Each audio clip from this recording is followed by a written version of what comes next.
Hi, everybody, and welcome back to this series of videos on PepsiCo and a rather long presentation of the PepsiCo case and a strategic assessment of PepsiCo that was done by a team here at the Tillman School of Business at the University of Mount Olive.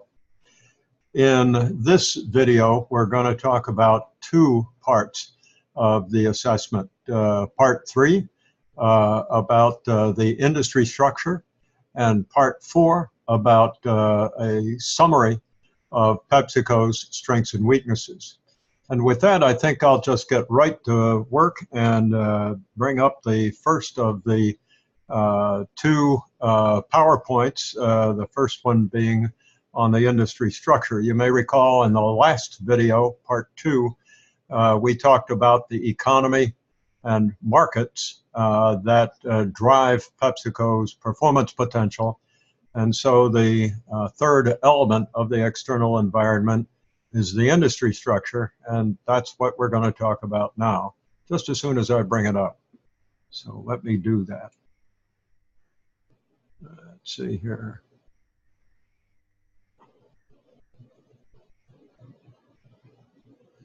And there we are.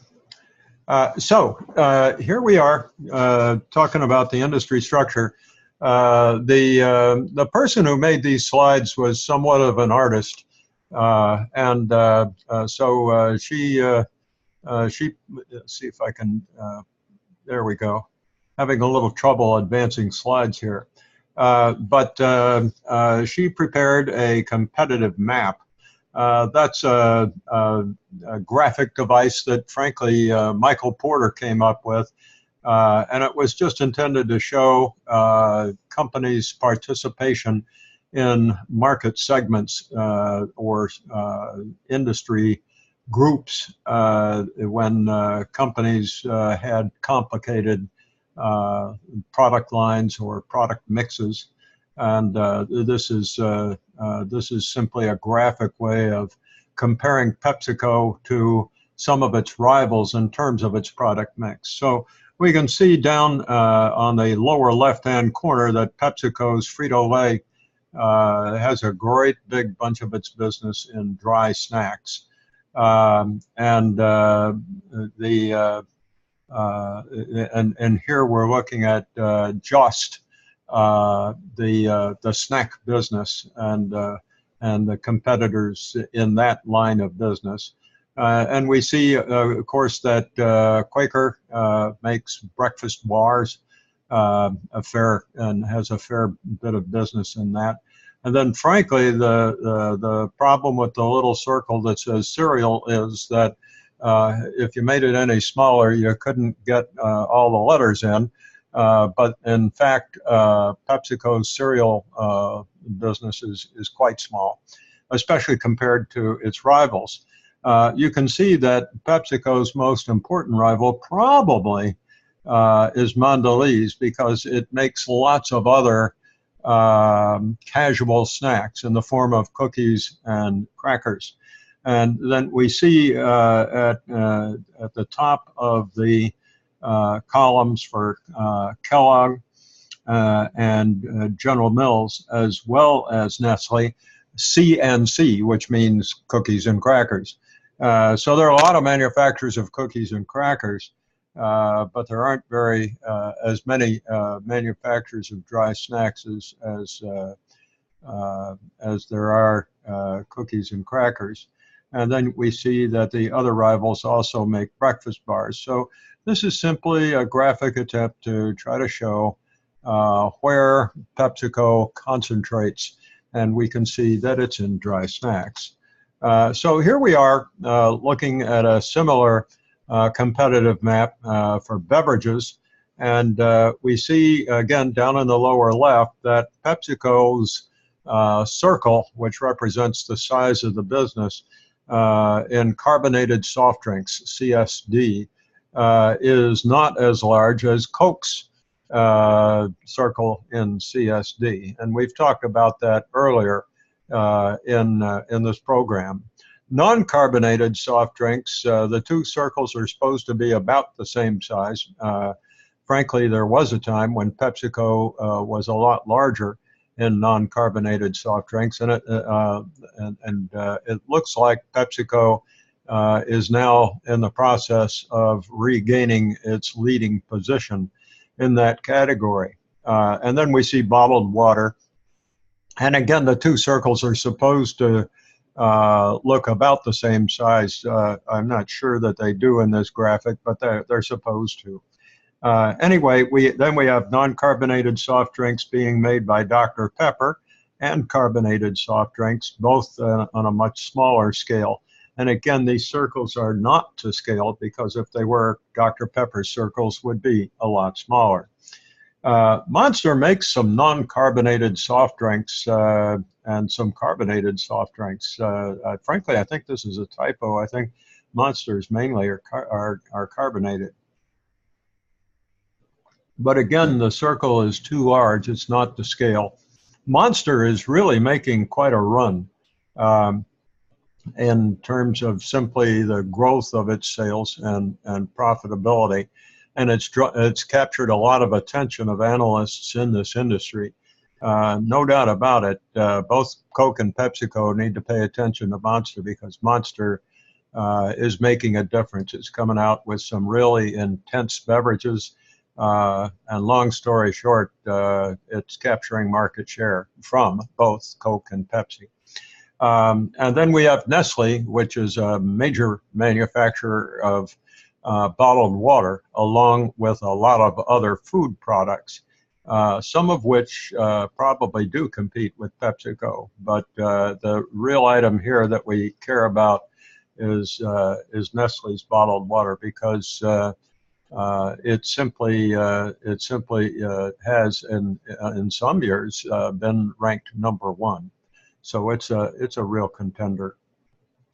Okay, so the folks who prepared this presentation drew some conclusions just as they looked at the mixes of products offered by PepsiCo and its rivals. And as we've already seen, Coke is the #1 in carbonated beverages. Pepsi, on the other hand, has been #1 in non-carbonated beverages, and probably can be called the leader.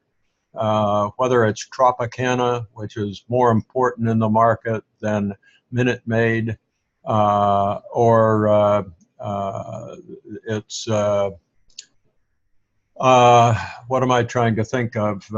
It's sports drink, Gatorade, my golly. Which is more important by far in the market than Coke's Powerade.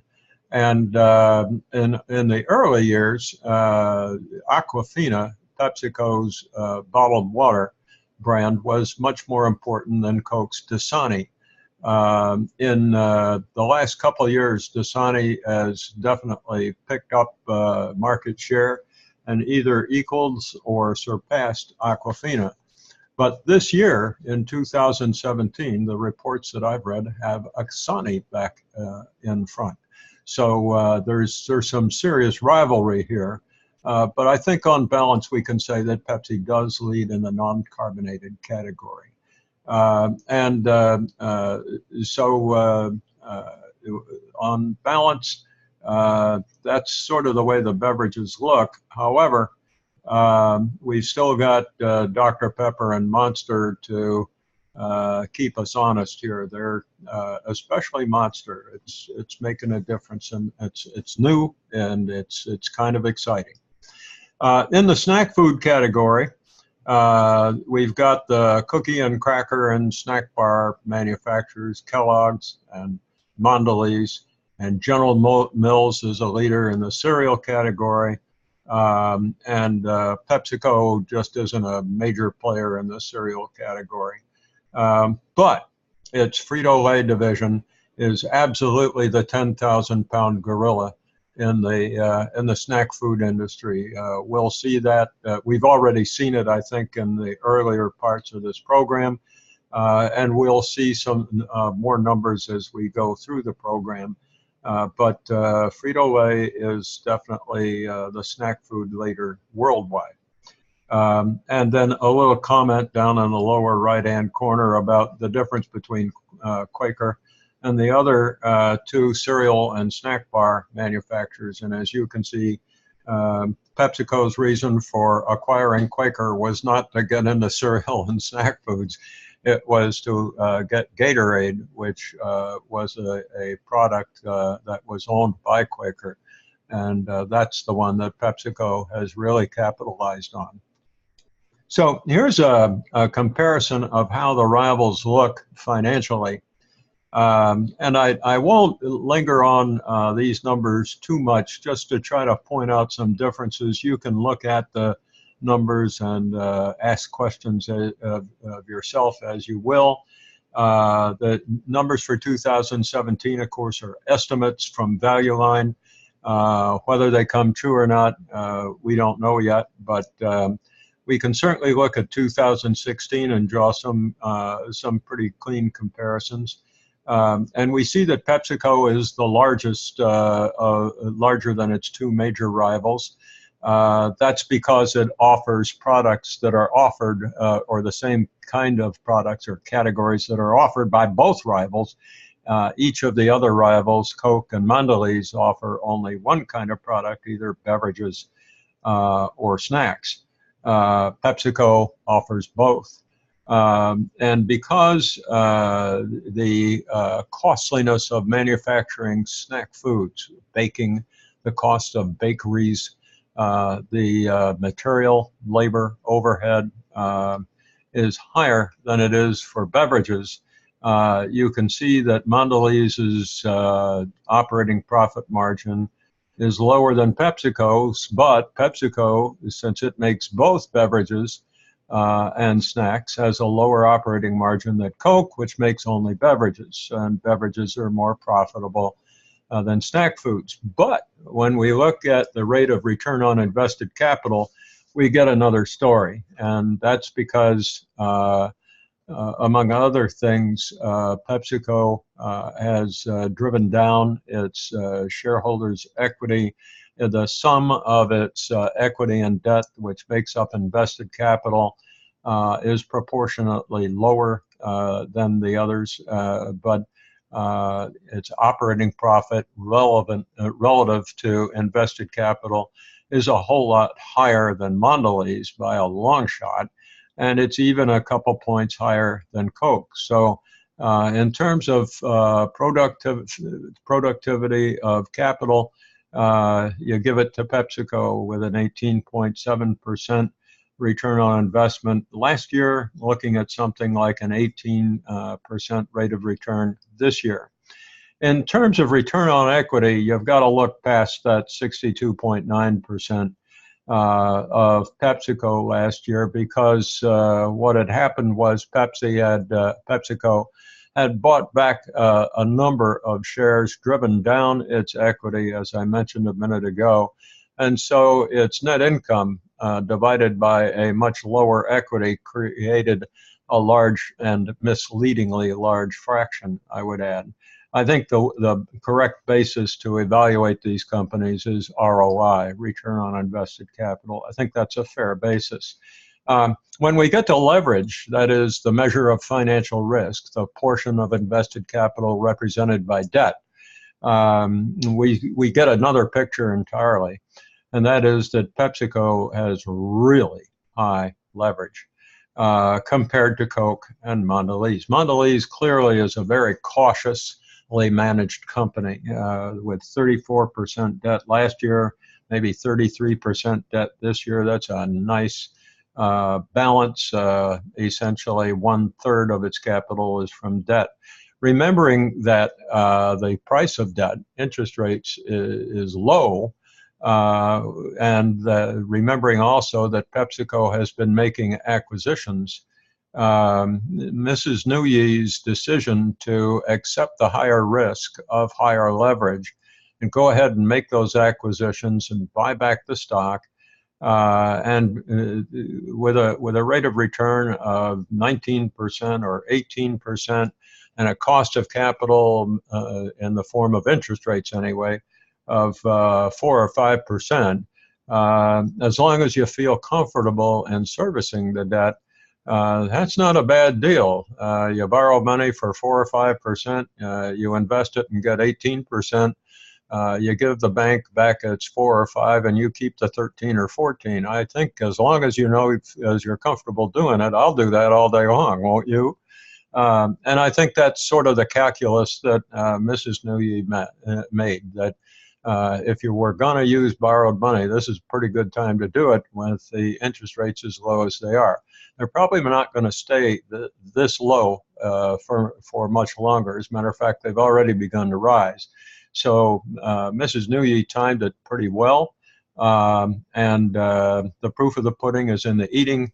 Return on invested capital is nice and rich, and frankly, although its operating margin may be lower than Coke's, an operating profit margin of 20% is nothing to sneeze at either. I used to be a vice president of corporate planning at a manufacturing corporation. And boy, if we had operating profit margins of 20%, we would have died and gone to heaven. We had nothing like that, and yet we were one of the best in our industry. So 20% operating margin is not bad at all, but nor is as a return on investment of 18%. So all in all, PepsiCo looks pretty good in this financial assessment, no doubt about it. This takes us to the BCG Matrix for the industry. As I recall, we're going to see 2 of these, one for products and I think one for geographic regions. So the cash cows, the ones, the products that are in markets that aren't growing all that fast any longer. They're big. They account for a lot of the industry's production. Are the conventional carbonated soft drinks, the conventional snacks, and breakfast cereals, because all of them are produced and consumed in large quantities. And because, at least in the United States and Europe, where markets aren't growing so fast, they're real cash generators, because you don't have to take the profit from them and reinvest it in new capacity and all the things that are required to keep up with a growing market. Those markets aren't growing so fast. So you take the cash flow from those products and invest it in what are called question marks here. I like to call them ventures. But these are products usually that are in the early stages of the industry or market life cycle. There may not be a leader established yet, because everybody's pretty much jockeying for position. And to win in that jockeying process, you got to take that cash flow from your cash cows and invest it in these ventures with the hope that some of them will turn into stars, which we'll talk about in a minute. So you can see what these ventures are. They're especially the new categories of soft drinks and snacks, new juices, new flavors. Not sure Tang is necessarily a new flavor.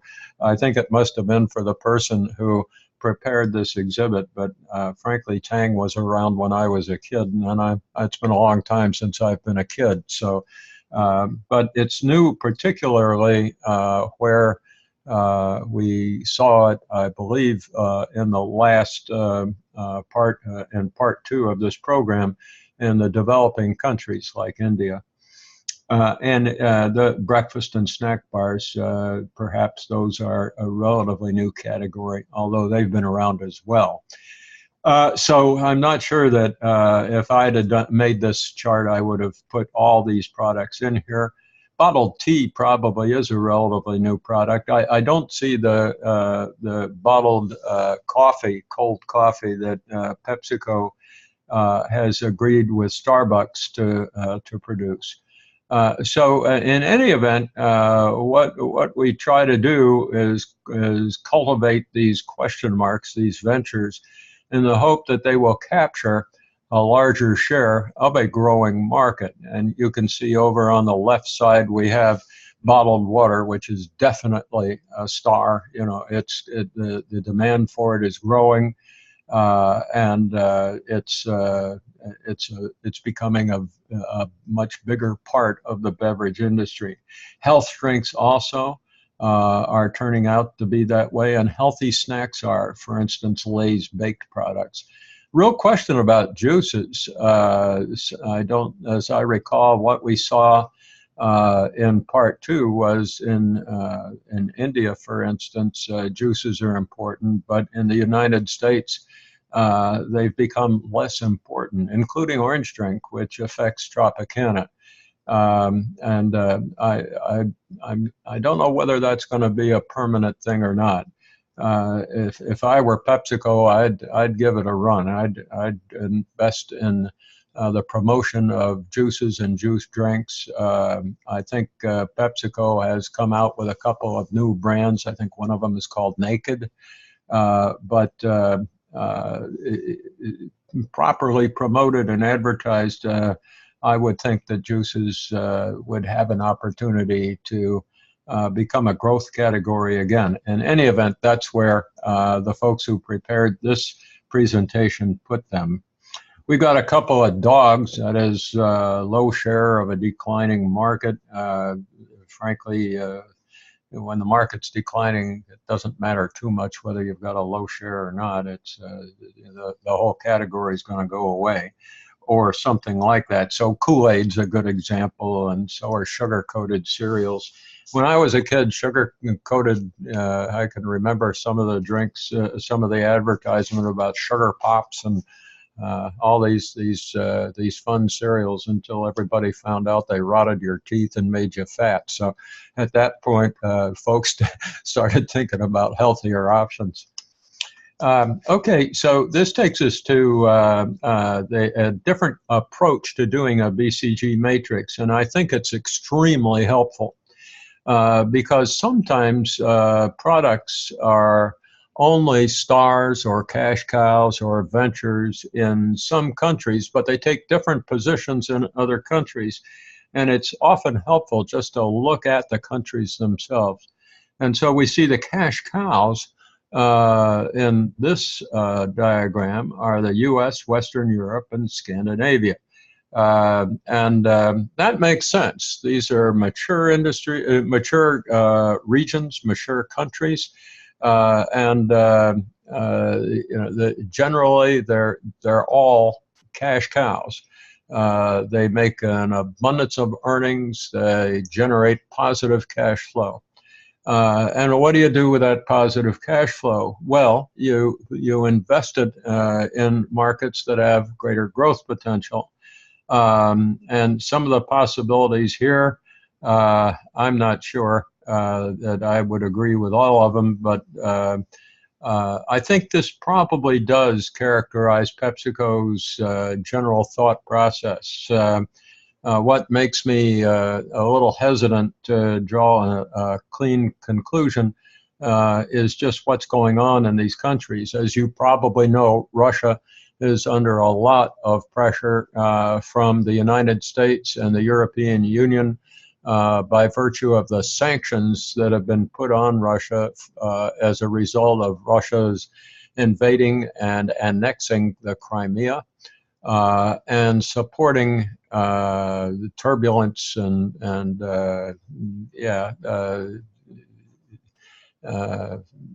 civil distress in the Ukraine, pretty large country actually. And so for as long as this goes on, Russia's economy, I might add Russia's economy also is depressed because oil prices are depressed, and Russia depends a great deal on oil for its economic growth. And so for all three of those reasons, Russia is not an attractive economy now, and yet, as we know, PepsiCo acquired Wimbledon, a producer of dairy food and an operator of convenience stores in Russia. And as long as Russia's economy is suppressed by these sanctions and by the effects of oil prices, I suspect that Wimbledon is not returning its investment very well. Someday Russia certainly will come back. It's got a lot of potential. And so it belongs here in the question mark category or the venture category. That's the right place for Russia. Similarly, there are lots of question marks about Latin America, particularly Brazil and Argentina, which are troubled by political turbulence, especially Brazil. Venezuela is another country that is under a lot of political distress. On the other hand, Mexico is not in that category. But it hasn't fully realized its potential either. It's attractive to us because it's right across the border, and it does exhibit pretty steady economic growth, just not real strong growth. And it does have some political issues that are affecting its economy. So I think this team did the right thing in putting these countries where they did. If we move over to the left, we see the stars. That is the countries that are growing rapidly and represent large shares of markets served by these industries. China, unquestionably, is the biggest. India is, we like to say that China is the growth market of the present. India is the growth market of the future. We've got Mexico here again, so we've got it over on the right and we've got it over on the left. And if I had caught this when I was reviewing this presentation with the folks who did it, I would have asked them to make up their mind. I don't think Mexico is right now a star. I think it's more appropriate over on the right side there. Then we got the dogs. And again, what we see is Brazil in 2 locations and Venezuela in 2 locations, and certainly North Africa. I agree with North Africa, but you know, there's actually justification for having Brazil and Venezuela in 2 locations, and there may be for Mexico also. And that is to say that while times are tough, Brazil is not an attractive market. It might be viewed as a dog. On the other hand, Brazil has for many years been the growth market of South America. And it's in all likelihood, as soon as the political turbulence settles down in Brazil, it will be again. So it's a venture, but currently it's a dog. The same thing would be said about Venezuela. I think it's going to be a long time before North Africa realizes its economic potential, just because of the embeddedness of political and military turbulence in that region. Okay, so this takes us to a 5 forces analysis. Remember that the purpose of a 5 forces analysis is to do 2 things. First, to identify the profit potential of an industry.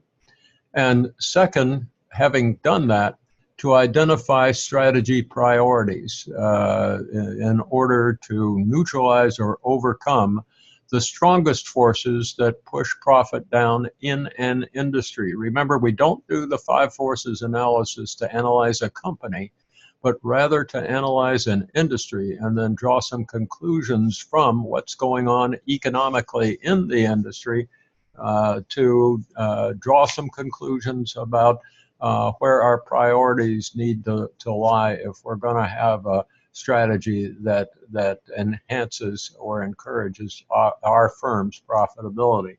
But this is an industry-focused analysis. Many students make the mistake of using 5 forces to analyze a company, and that's not what it's for. Okay, so taking a look at the the slide says soft drink industry. I think it's probably the beverage industry that they're talking about, or the carbonated and non-carbonated soft drink industry. Rivalry, really strong. You know why. I think we've got some explanatory slides that are going to follow this, but I don't think I'm going to linger on them very long because I think you can just read those slides. But rivalry is strong in this industry. Coke versus Pepsi. We've got those two that are coming up behind Dr. Pepper and Monster. But even though there aren't all that many major competitors, the competition is really intense with all the media that goes into them, and also the ability of consumers to switch very easily from one brand to another when they're in the grocery store. The threat of new entrants, not that high, really. And I think a 2 is about the right rating here, 2 out of 5. Maximum score in this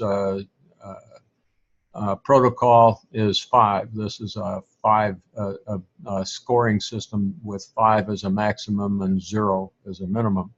So the threat of new entrants, there have been a couple, of course, Monster. But the truth is that it's really hard to break into this industry. The barriers are just very high, both in terms of capital and market position. You know, the distribution is largely in place for the leaders, and it's going to be hard to budge them. The amount of expense required for media and promotion, let alone to develop new products, is so high. So threat of new entrants, not a real risk here. Threat of substitutes, you bet. In addition to soft drinks, carbonated drinks, we can get non-carbonated drinks. But I don't know about you, but I'm a coffee addict. I drink coffee all the time. It's probably not good for me, but you got to have some vices, and this is mine. So that's a substitute. I don't have a Coke here. I've got a cup of coffee. If I was in England, somebody who was in the same room with me would probably be drinking tea. And as we saw in part 2, in India, people would be drinking either juices or water, bottled water. So there are just lots of substitutes, and we keep finding more. Starbucks, bottled tea, and so forth. So and there will undoubtedly be others. So the threat of substitutes is really high, and that's important because when the threat of substitutes is high, what is the strategy priority?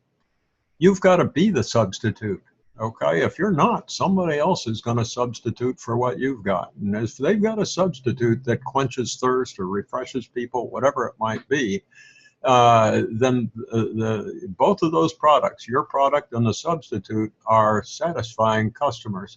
So what does the substitute do? It places a ceiling on your pricing. If your pricing is higher than the substitute, and they both please you, which one are you going to probably buy? The one that you don't have to pay as much for. So threat of substitutes is serious because it does push down profitability by placing a ceiling on the price that you can offer or that you can charge.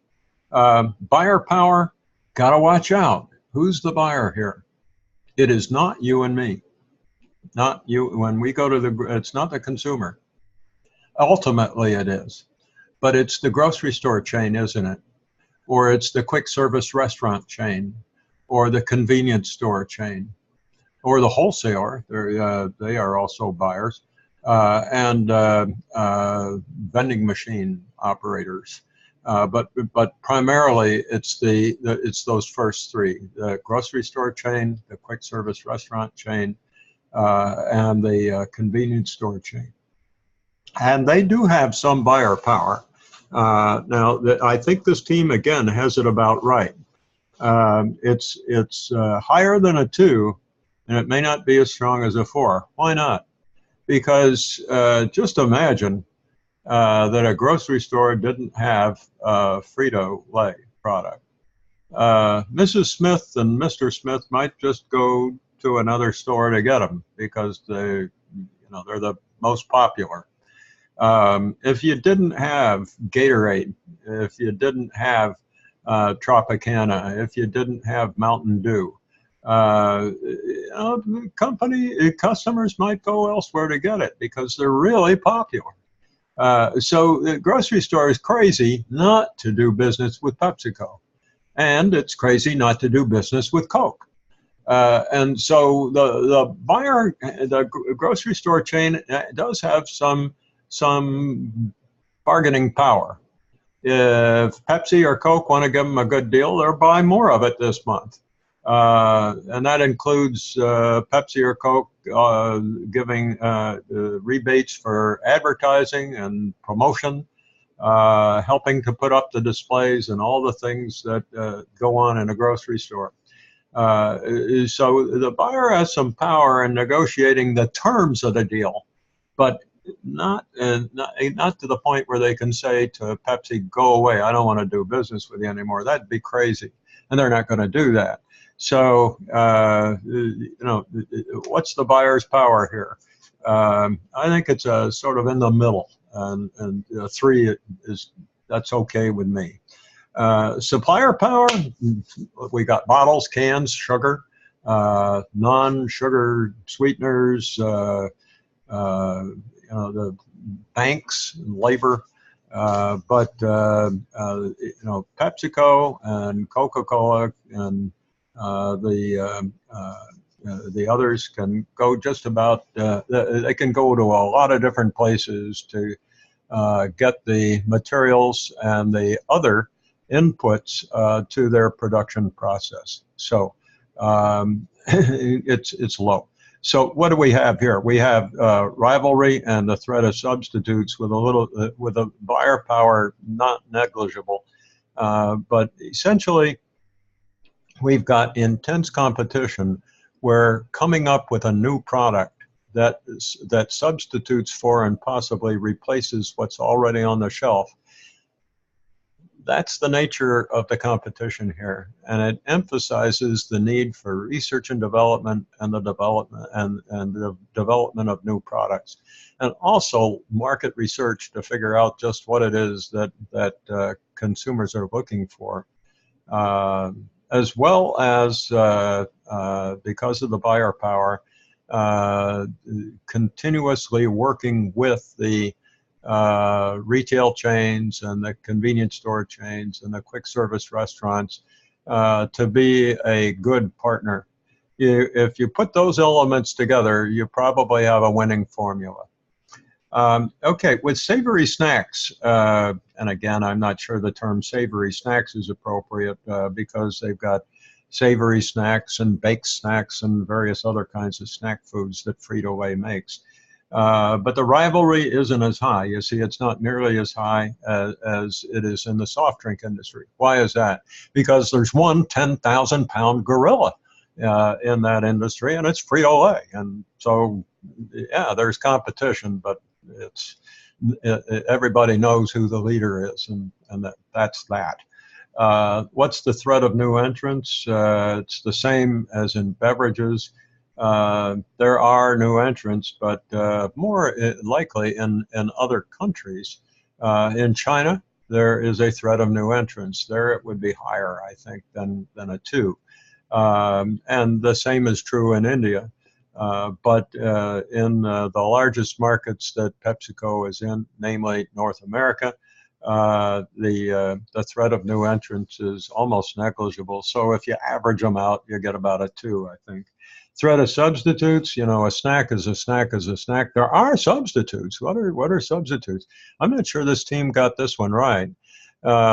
Fruits and vegetables. I know a lot of people, including myself, who enjoy eating grapes and apples and oranges and fruits and other kinds of snacks. Some snacks I probably shouldn't eat, but I do. And I'm candy and anyway. Buyer power is here again. It's just about the same, and in fact, it is identical. Although it doesn't look the same on this chart. They're both threes. Three in the snack industry. 3 in the beverage industry. The buyer in this case again is the grocery store chain or the convenience store chain, and again they don't want to be without Fritos, Frito-Lay product. On the other hand, if somebody else makes them an offer, the grocery store chain might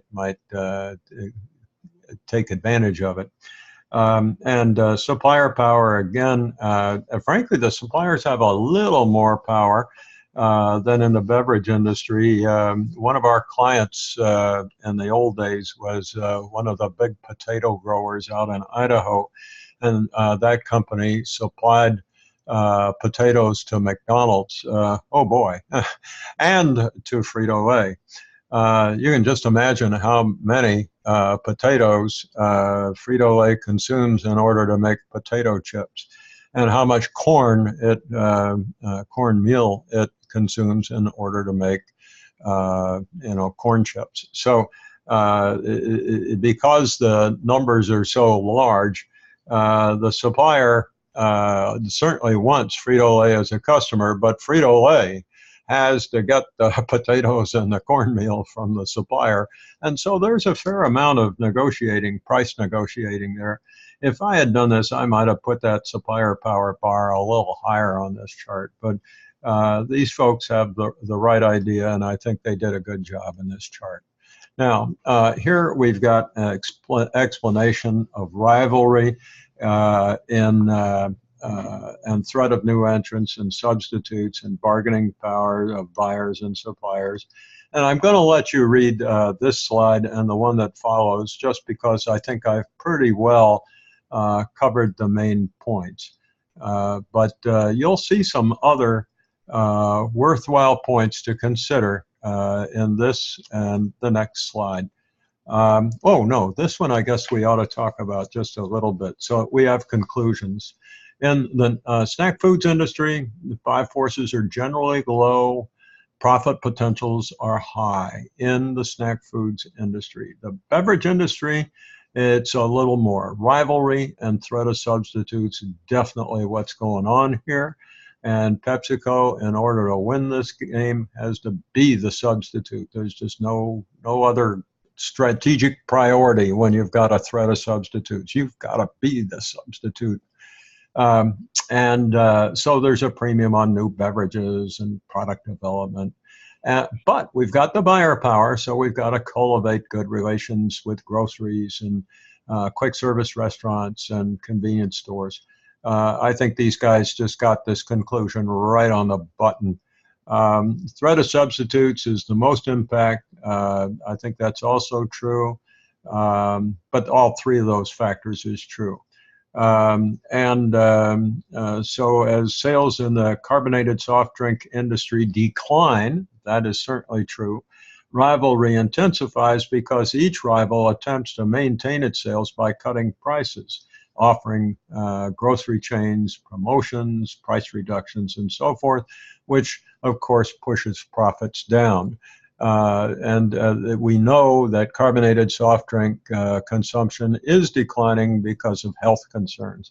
Thus, PepsiCo has decided not to compete intensively for its share of the carbonated soft drink market, and instead to focus more on non-carbonated soft drinks. It doesn't walk away from the carbonated soft drink industry, but it sees the decline in consumption and doesn't feel like it gets a good return on its marketing investment by overdoing investments in that category of products.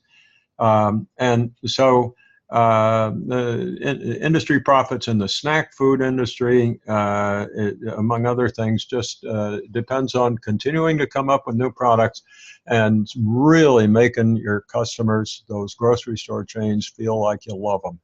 The customer relations are just so important here. And PepsiCo has an approach to that, and it's called the power of one, which I think we've gotten into a little bit already, and we will again. Okay, so here we've got a couple of little graphics to talk about life cycles. And you see that the life cycle position of products stems from the embryonic, the yogurt products for the companies that offer quick eating products like snack foods and dairy products.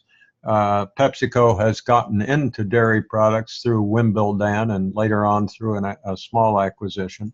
But you can see that what this team has attempted to do is identify where each of these product categories is in the growth potential and the life cycle of that product category. So all the way over to the right into the mature and beginning to decline stage are carbonated soft drinks, and then unhealthy snacks, you know, the kind that give you atherosclerosis and have too much cholesterol in them. Breakfast cereal's been around as long as Methuselah was a pup, and so it's in the mature category. And snack bars aren't too far behind. They've been around forever as well. And so you've got the healthy beverages and the healthy snacks in the growth stage still. And I think this is a very good little exercise to just remind ourselves where the growth potentials lie. And of course, you want to take what is the implications from this exhibit and make sure that you have these products right in a BCG matrix. Countries' life cycles, rather interesting. I think North America is even further to the right than these guys have, and Western Europe would be right there as well. As a matter of fact, I'm surprised it's still in what these students call the growth stage, late growth stage. I think I would push Western Europe up a little further to a little flatter, more mature stage. But Russia can be a growth market after things settle down. Mexico certainly can be. These folks have identified China and India as just getting going. I'm not sure, but I think I would put them a little further up, but not too high. They've got a lot of growth left. What are the critical success factors in this industry? And we could have a conversation about that all day long, because there are lots of candidates, not all of which would make the cut, by the way. I certainly agree that media advertising is critical. You've got to be able to communicate with consumers so that they will pull the product from the manufacturer into the retail store. The retailer will buy the stuff if people keep coming back to buy more. And media advertisement creates demand. That happens to be a characteristic of this industry. There's so much media advertising that doesn't just communicate the benefits or the pleasing attributes of customers. It actually creates demand. So that's a good one to put at the top. You've got to have financial strength. And one of our little issues with PepsiCo is they've got pretty high leverage. So that's an issue. But if you don't have financial strength, then suddenly you get into a media war, or it becomes time to introduce a new substitute or respond to a substitute that your rival has introduced. You've got to have the financial wherewithal to get into the fray or be left behind. Product taste. Yeah, okay, I agree. I mean, but we see down at the bottom, we also have research and development. And I think probably we're doing research and development to create tastier as well as healthier products. Manufacturing, yes, you've got to have among other things, you've got to have a clean process. You got to avoid health risks from viruses and the like. Also, you've got to be very efficient to keep the costs down.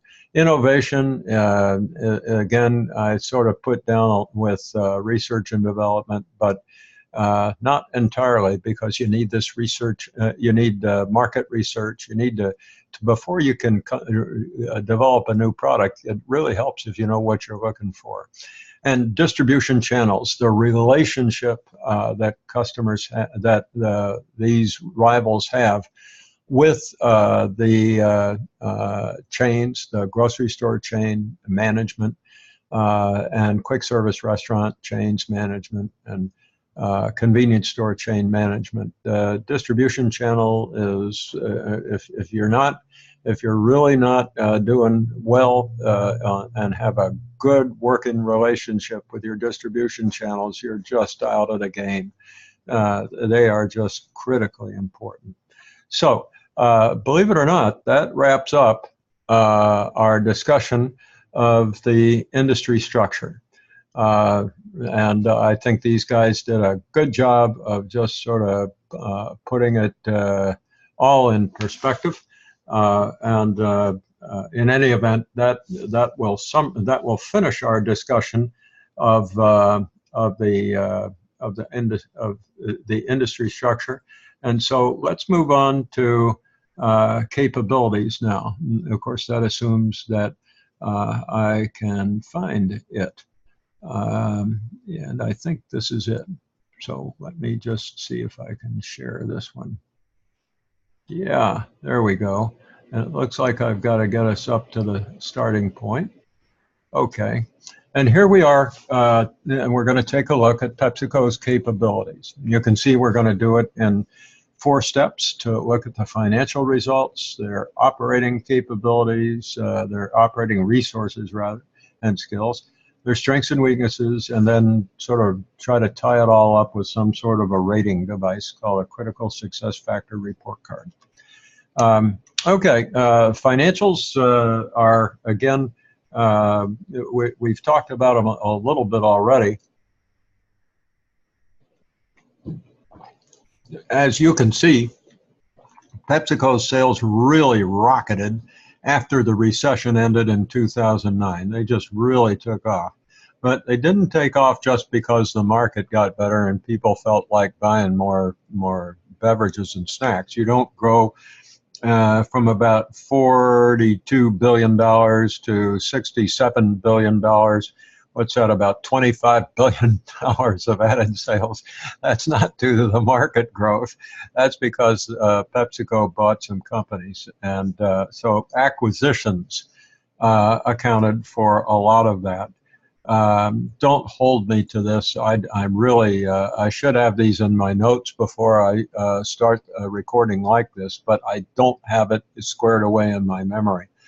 I want to say that there are 2 reasons. One, the acquisition of Wimbledon in Russia, and also the buying back of PepsiCo bottlers. PepsiCo decided for a variety of reasons, some of which were legal about in the terms of a franchise agreement, to buy back bottlers, among other things, so the bottlers wouldn't start bottling products that didn't say Pepsi on them.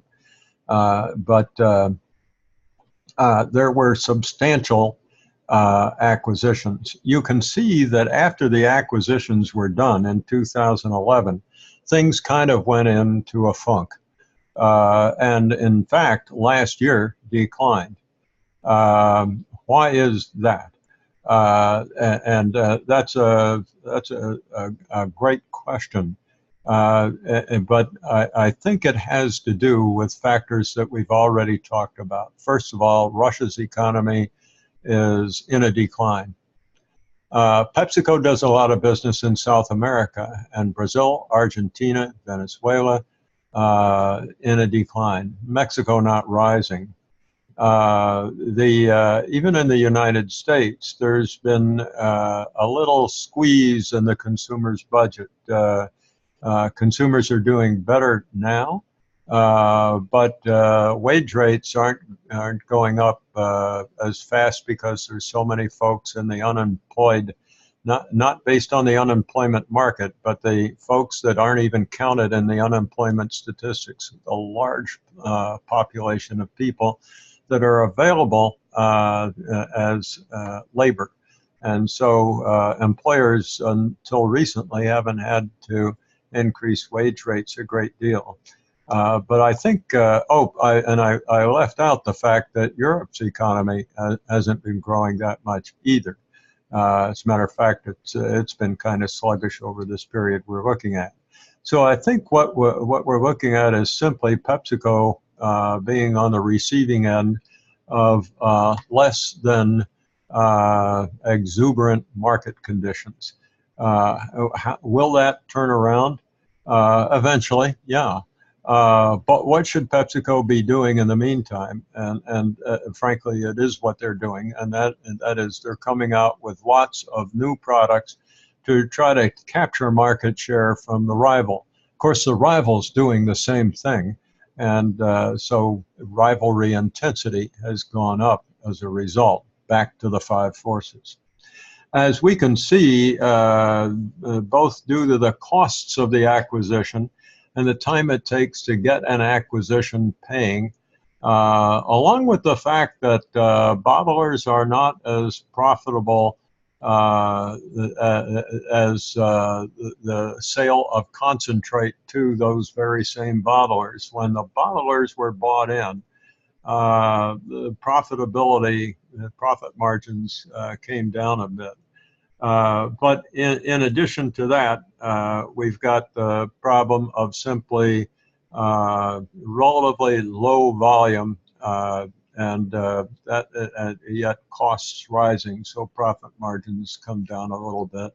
And finally, something that we got into in the economic section, and that is exchange rates. When you're making a profit in rubles or yuan or whatever the currency might be, in maybe even rupees, and it takes more rupees to buy a dollar next week than it does this week. Then you've got to convert those rupees into dollars just as fast as you can. But it's a little difficult to do that because you have your capital invested in inventory and receivables and so forth. So you can't convert them, your working capital into dollars fast enough.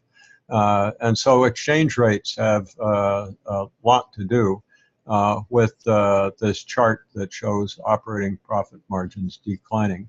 We can see in the past couple of years, things have started to get better. I wouldn't be surprised if they continue to get better because, among other things, the dollar has weakened recently.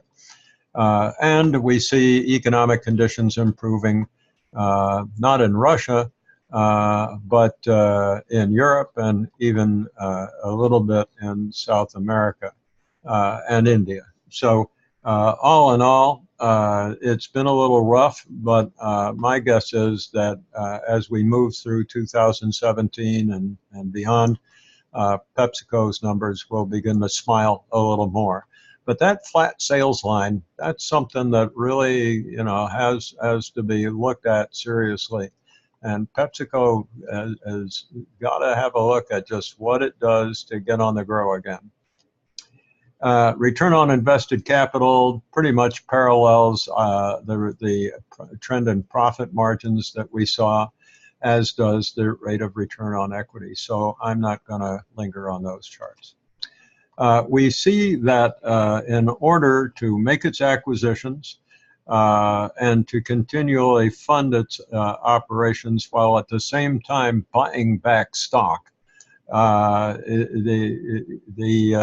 PepsiCo has needed to borrow to increase its borrowings. And yet, as it bought back the stock and paid dividends, shareholders' equity declined. So we've got debt going up and equity going down, and that's why leverage has gone up so fast. When we sum these two, we get the total of capital. That it's in capital invested. Invested capital is the I in ROI. return on invested capital. And we can see that one reason why ROI got a little help is because the I went down, even though the R was going up. And here's the issue, and that is that while this was going on, you know, this blend between debt and equity was making the portion coming from debt higher.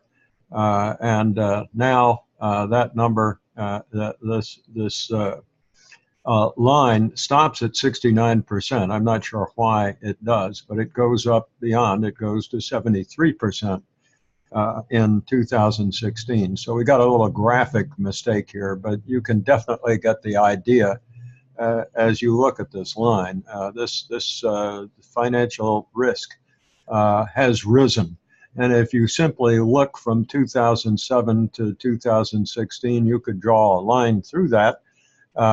Here, I'll do it real quick, just illustrate the point that I'm making. We can just start a line here somewhere and draw it up through here. And we know it goes to 73%. I'll make it dark, and I'll do a little bit of artwork here to just make it a little more noticeable. And whoops. There you go. You get the idea. There's a trend here.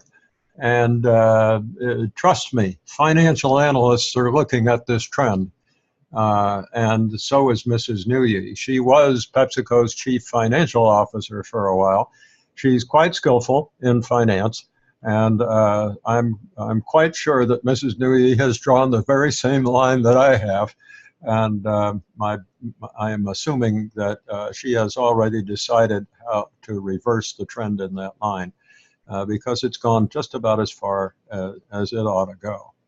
Okay, so with that, let me save that change. That was a nice little bit of artwork I did there. I want to keep that on this graphic.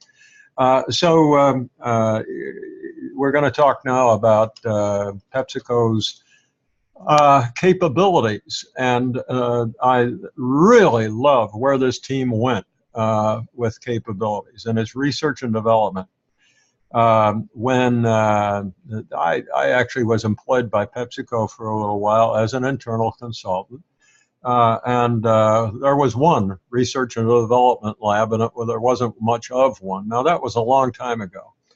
Today, they've got 7 of these things spread around the globe, and they're doing all sorts of stuff. Now, you can click on various parts of this exhibit, as I recall. Yeah, see where it says click to learn more? And you ought to do that. I'm not going to in the interest of time, but what you will see in Shanghai, I've spent a lot of time in China. I'm very impressed by the growth of that economy and the trend toward the consumer strength of the consumer sector in that economy. PepsiCo must have been also, but maybe their best laboratory is located in Shanghai. And when you look at this video, you see them developing all sorts of new snack products that we don't have here in the United States. They're tailored for Chinese tastes. Some of them look pretty good, and one of them is, frankly, they could. I don't know whether they came up with the idea or the folks in Japan did, but snack foods made out of seaweed. I don't know about you, but I love to go to Japanese restaurants, and when I go to a Japanese restaurant, I just order seaweed, and I love it. It's great, and if you haven't, you ought to try it. But Frito-Lay is figuring out how to make snacks out of seaweed, and apparently the Chinese people think it's pretty good. So, and the same with beverages, brands and labels and flavors in China that you don't find in U.S. grocery stores. And of course, we've got another plant in Nuevo Leon in Mexico, and the Gatorade Sports Science Institute in Brazil, which are working with athletes to provide, the next Gatorade, if you will. The results of all this research and development that PepsiCo is doing have been really good. And I think probably it's safe to say, I can't say it with absolute certainty, but I think that PepsiCo's research and development capabilities are better than Coca-Cola's. Coke would probably argue with me, but these are very impressive resources. Okay, so let's talk about resources and skills. I hope by this time you remember operands and operants, right? Operands are the tangible, static resources in war. They would be the artillery, the tanks, the aircraft, but not the knowledge and skill of the people who use them. Those are operants. Those are the intangible intellectual assets that activate operands. And in order to have a competitive advantage, you've got to have both operands and operants that are well suited to each other. In the academic literature, they call that asset specificity. But long story short, if you've got a brilliant scientist working in a crappy laboratory, you're probably not going to get your money's worth from that very expensive scientist. On the other hand, if you put a very expensive scientist into a crappy laboratory, you're going to, if you put a crappy scientist into a very expensive laboratory, you're not going to get much either. If you're going to invest in really great laboratory resources, you need somebody who's very talented and can get the most out of it. So you have to have these things fit together. That's what we mean by asset specificity. And when you do have superior operands and operants, you have a competitive advantage. You have distinctive competence. Competences are based upon resources, which come in these two categories. And we see that PepsiCo is just blessed with abundant operands, frankly, abundant resources in both categories. They've got great manufacturing operations. When I was in PepsiCo, I'll never forget going into a Frito-Lay bakery. Fantastic place, and as well as bottling plants. But I went into a Frito-Lay bakery, and I'll never forget picking up off the conveyor belt as they were coming out of the oven freshly baked Fritos. I want to tell you, that was a wonderful experience. There's nothing like a freshly baked Frito. And not only that, but there are just great big bins full of bags of Fritos and other Doritos and all these other products that are just free for the employees to take because whatever they want. And eventually what happens is people get sort of worn out of eating Fritos. And so you see these great big bins full of these bags full of Fritos and potato chips, and people just walking by like, oh, there they are. But when you're a new visitor, the first thing you do is you go over and you grab a free bag of Fritos or whatever they might be. Anyway, the assets that PepsiCo has to produce snack foods and beverages are just first rate. Frito-Lay has its own trucks. It does not use the equivalent of bottlers. It delivers directly to the grocery stores and the distribution centers itself.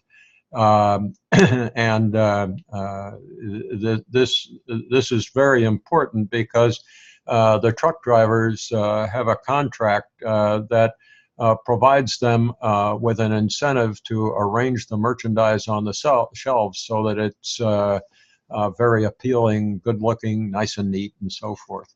The product mix, the portfolio of products, just super. The bottler system is first rate. Retail distribution system, of course, is it's not a strength. You know, both Coke and PepsiCo and Mondelez have access to the same distribution systems, but in the case of Coke and PepsiCo and Mondelez, they have access to all the leading retail chains. And I think we took a look at those in a table, which ones were biggest. And I think, as you recall, Kroger was the biggest of all. When we looked at markets in the last issue, in the last part of this program. Operants are the real valuable assets. They're the know-how. And this team put the strong management team. Normally, I wouldn't do that. I want to know specifically what the knowledge and the skill is. But in the case of Mrs. Nguyi and the team that she has assembled, I let that go. I think that PepsiCo does have first-rate top management. The ability to develop products by learning, an organization being able to adapt and take in new information and adapt from it. Okay, the one I really like here is market research. I also like the R&D, not the labs, they're operands, but the people who work in them, the scientists. There are real MDs working in those laboratories, physicians, as well as dietitians, biochemists who develop flavors and that sort of thing. That's where the operants are. The labs themselves are operands, even though they're real good ones. Media, advertising, creativity, you bet.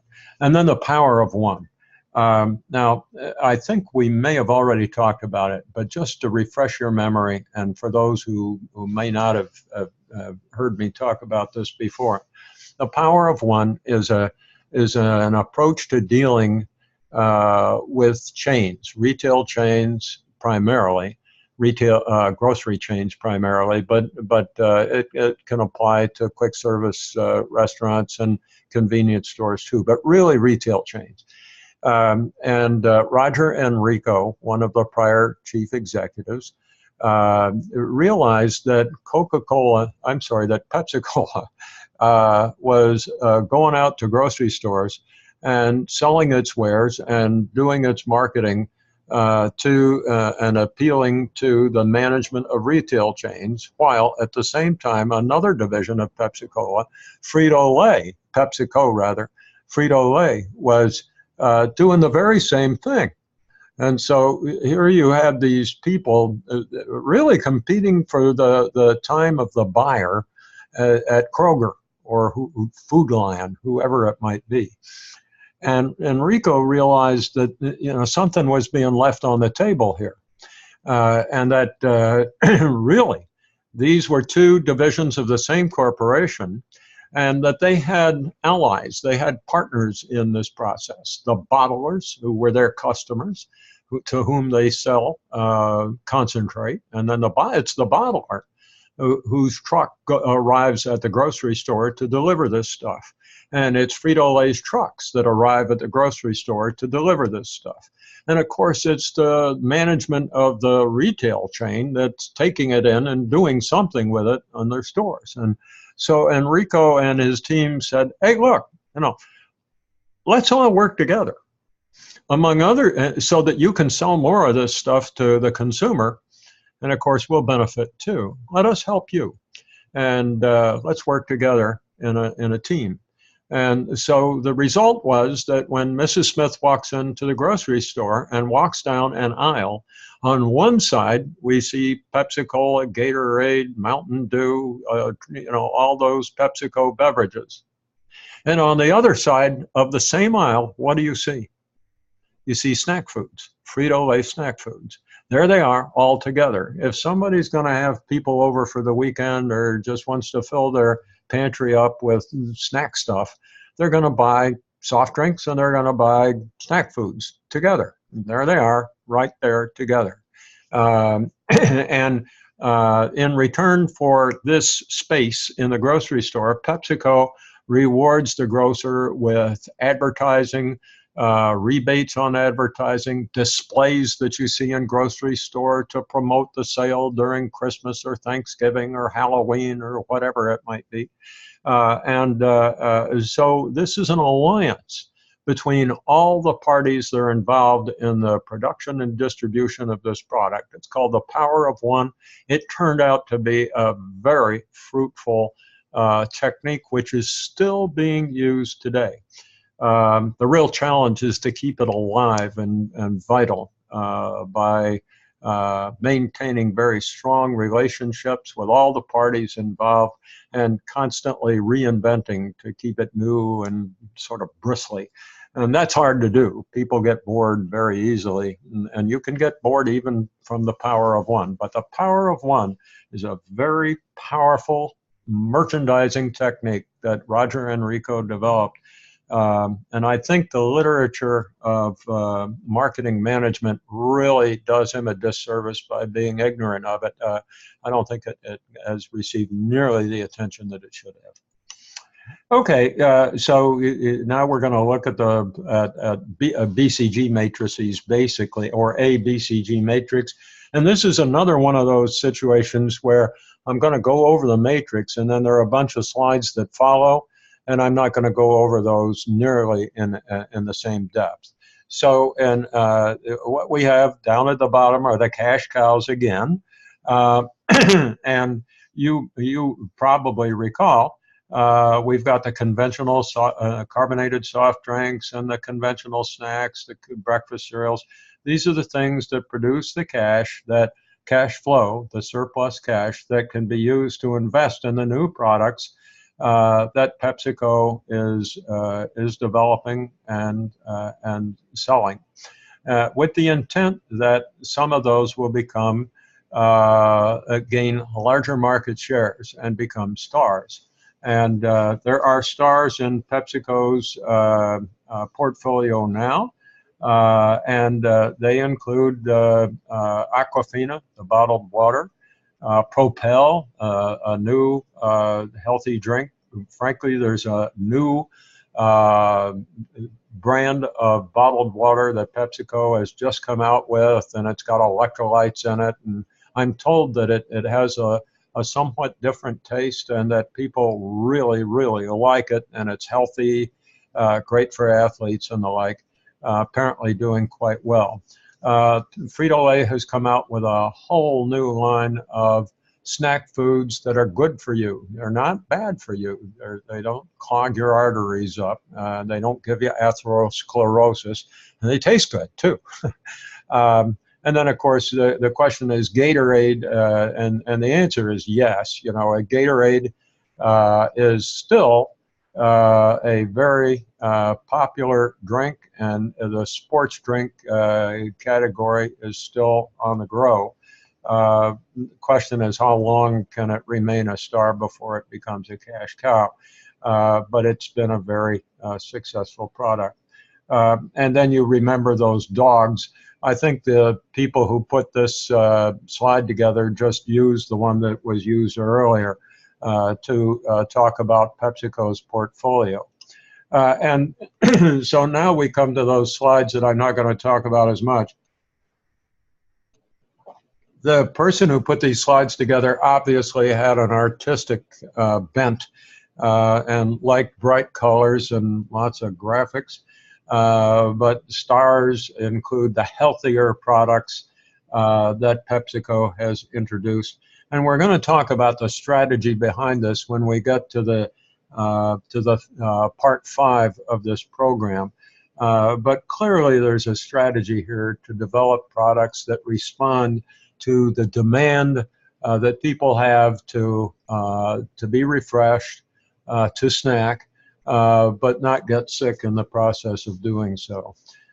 Question marks, all these things that are being developed with research and development.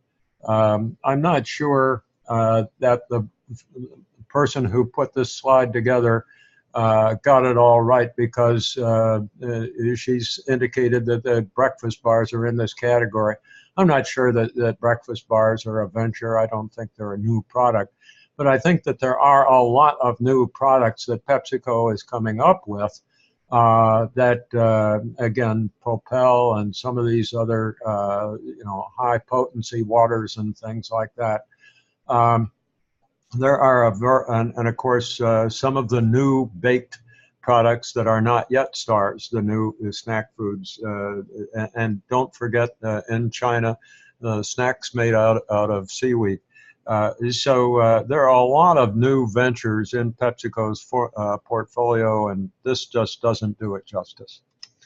Cash cows, we've talked about, but these are the majority, frankly, the majority of what PepsiCo makes. You can see their brands down on the bottom. These happen to be the snacks, and the next slide will be the beverages. These are the things that clog your arteries and give you heart attacks. These are the ones that make your teeth rot. But there are also diet drinks. They're not doing very well either because they're carbonated. There's a lot of concern about non-sugar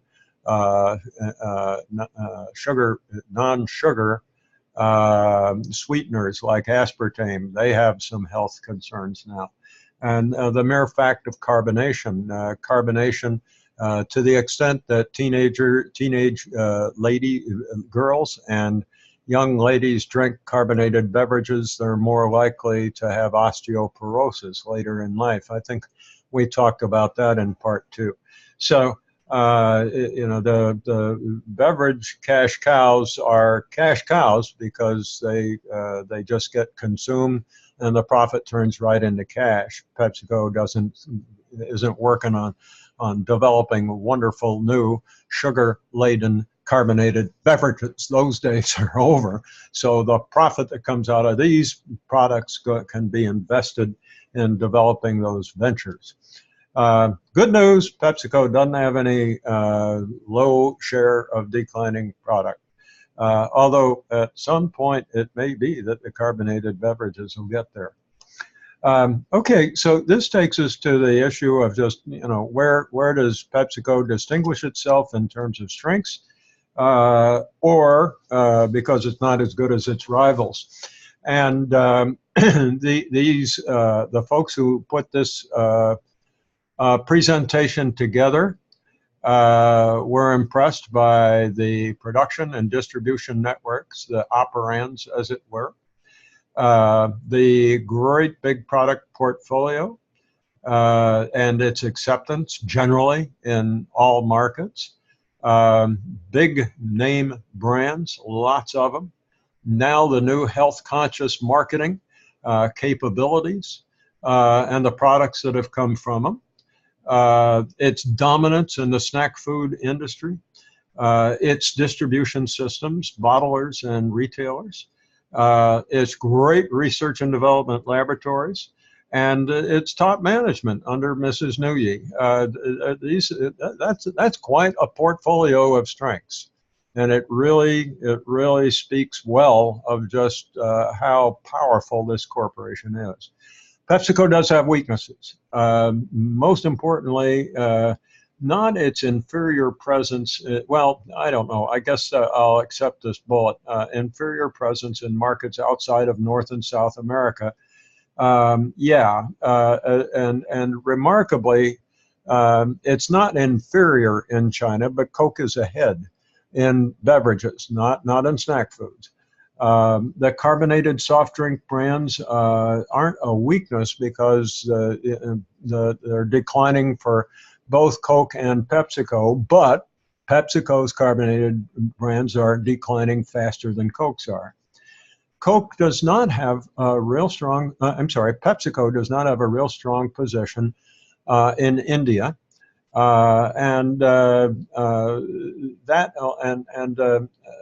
Probably not in Southeast Asia in these emerging markets. Coke does have, PepsiCo, what's wrong with me? PepsiCo does have a credible position in China, but it needs to improve on it because, again, in beverages, Coke outguns it. So, and certainly, and simply the beverage market, the domestic beverage market, in the carbonated side anyway, Coke is the leader. But as we've already acknowledged, in the non-carbonated category, Coke is the leader. So Pepsi's really strong. Its capabilities in international markets and international marketing. PepsiCo's management, if it sees this video, it's going to want to throw a rock at the screen because it's not going to want to hear me say that. But when we look at how much money Coke spends on international marketing, and PepsiCo spends on international marketing, frankly, Coke outspends PepsiCo. And Coke has for years simply been the stronger international marketer. Now, Mrs. Newey is making tremendous strides. She really got PepsiCo going in India. And based on that laboratory in Shanghai, I see great things happening in China. But the jury is still out. PepsiCo has to prove itself in China as well as in India. And in India, the jury is really out. So international marketing is where PepsiCo has to pretty much get its act together. So now we're just going to sort of sum up. Aren't you glad? It's almost over. And we're going to do that with a critical success factor report card. To be very honest with you, as a retired strategic planner and strategic planning manager, vice president of strategic planning, and as a director of corporate planning, and as still a consultant, a strategic planning consultant, I don't see this used in real life. But for academic purposes, it's used a lot.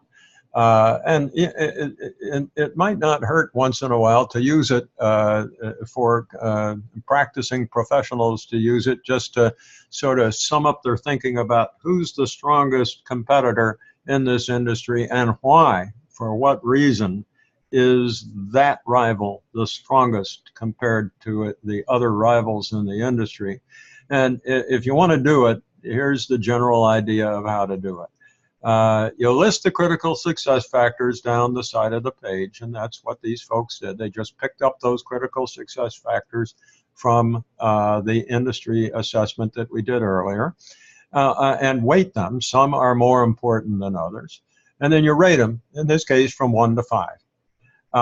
And that gets you a score. You sum them up because the weights have to be a proportion of 100% or 1. And you can get a weighted average score. And if you do it right, you ought to be able to say who's stronger and who isn't. But the problem, of course, is that this gets to be quite subjective. And the ratings ought to change pretty often just because companies keep changing. And it's very hard, to A, to do this in the first place, and B, to react to it. But if you find a lot of red circles like you do under Mondelez, you ought to react to it. We see PepsiCo with strengths in innovation. It's a very innovative company. It has lots of new things going on. And of course, it gets a 5 for research and development, and that's a higher score than anybody else does. But these folks were honest. Coke gets a pretty good score for research and development too. Mondelez hasn't come out with a lot of new products lately, so they get a red circle. Red circle means not so good, not as good as the others. Black circle means strong, red circle means weak. Coke got a good score for its manufacturing methods, I believe primarily because of their bottling.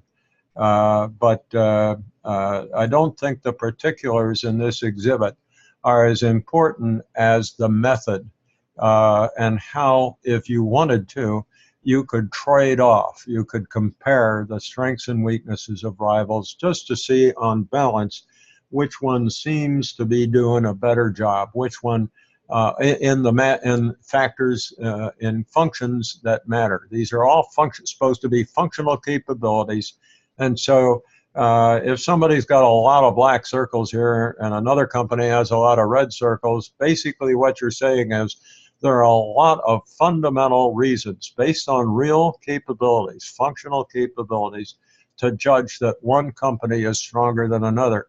If you're a securities market analyst, you might want to do something like this because it would tell you where you want to encourage your clients to make their investments or make your own investments. So in any event, that's what the Critical Success Factor report card is for.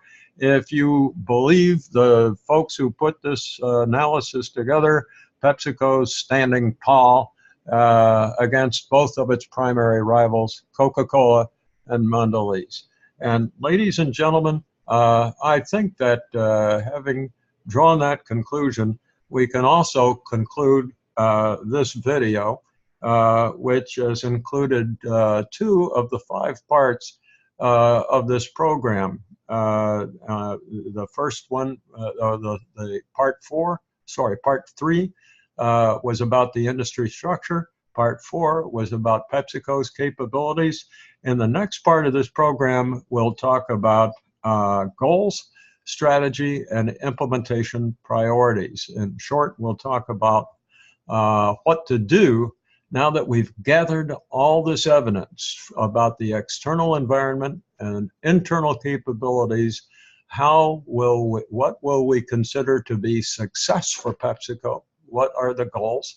And then how will we approach accomplishing achieving those goals? What's the approach? That is, what has been PepsiCo's strategy? And finally, just how do you make that strategy come to life? How do you realize strategy by actually doing things? What are the implementation priorities? That's what we'll be talking about in part 5 of this program. And until then, I'll see you later. Oops, let me